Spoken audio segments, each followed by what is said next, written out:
waalidkaan siinay waalidkan inay ka qayb qaataan aan ku talagalnay si uu ogaadaan waliba waalidka aan u yeerno meesha fadhi qaarkood waa waalid ilmo naafa ah haysta waay sidaa darteed programka marka waxaan ugu dalnaynaa ujeedadiisa ay tahay marka in dadka waalidkaana ay bartaan in ilmaha naafada ilmaha kaleeto ee naafada ahayn ay la xaq yihiin kuna xuquuq yihiin midda labaad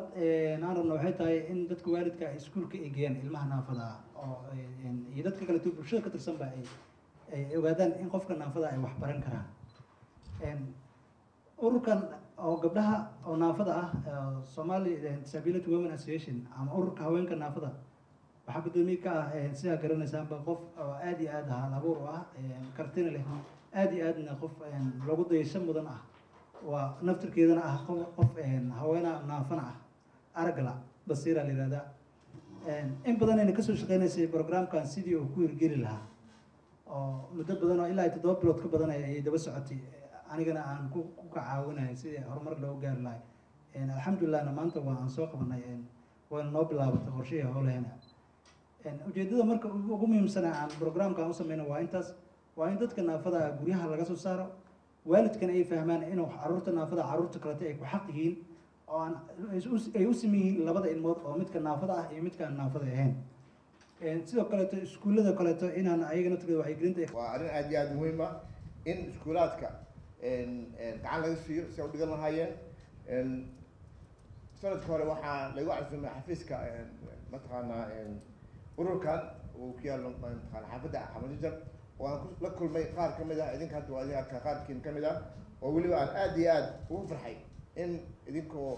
mataqaanaa isxilqaamay xoog mataqaanaa geliyey iskuulaad furay arday mataqaanaa waxbara oo naafa ah ardaydaas oo iskuulaadka dhameeyey haddana qaar kalena dhigta aad iyo aad baan ugu bogaadinayaa waana ku faraxsanahay idinkoo mataqaanaa uu qarash iyo waxba ladin siinin aad isxilqaanteen inta gacan idin siina ilaahay waxaan ku baryaa inuu ajir ka siiyo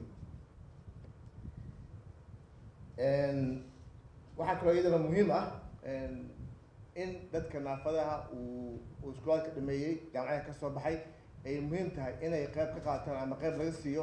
inay ka shaqeeyaan xafiisyada dowladda in wax laga siiyo jaamacadaha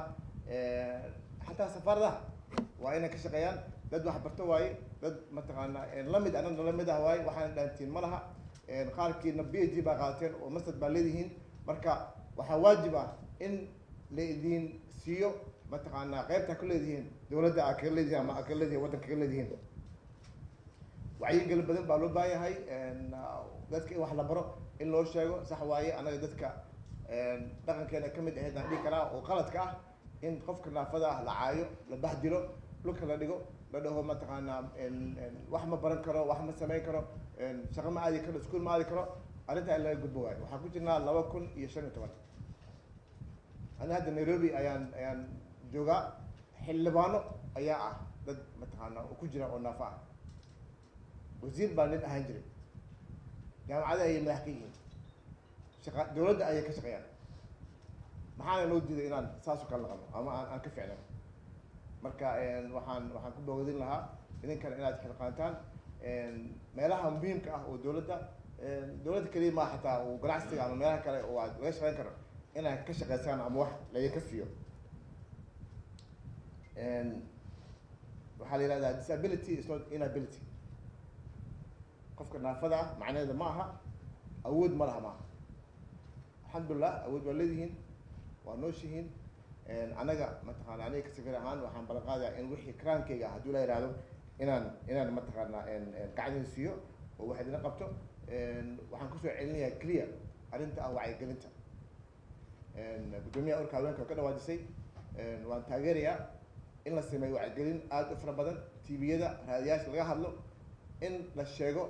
in mataqaanaa ay qalad tahay in meel looga dhaco ama la bahdiro dadka naafada ah dadka in loo sheego arday wax la baro la ogeysiiyo ayaan ciidana mataqaanaa ku bogaadin lahaa warka ma dheeraanayo mar kale waan ku hambaleynayaa waan taageersanahay ilaahay garabkiin allaha galo asalaamu calaykum.